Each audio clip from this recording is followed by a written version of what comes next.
Thank you for the question, first of all. Yes, of course, از سوالتون تشکر میکنم. بله، we are definitely focused on looking at the Iranian market as a whole big potential. So ما Iran در is just one. ATR به ایران به عنوان یک قابلیت بالقوه نگاه میکنیم، به کل کشور ایران. بله، ما داشتیم.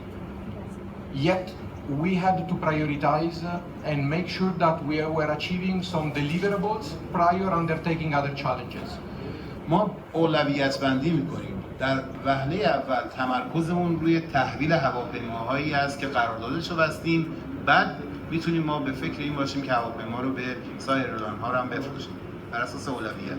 We decided that Iran Air was our primary partner we wanted to pursue, and once this would have been a reality, we would have been devoting ourselves to others, and there are many others.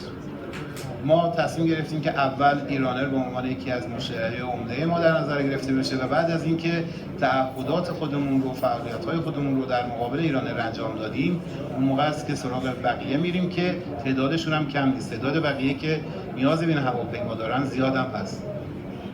At this stage, I would not comment on names. در این مرحله من قصد ندارم که اسامی ایرلاین هایی که تقاضای ATR کردن رو معرفی بکنم.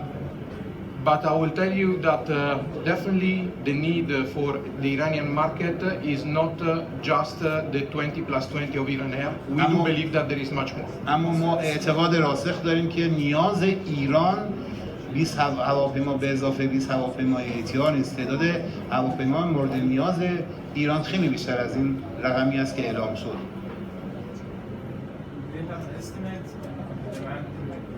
شما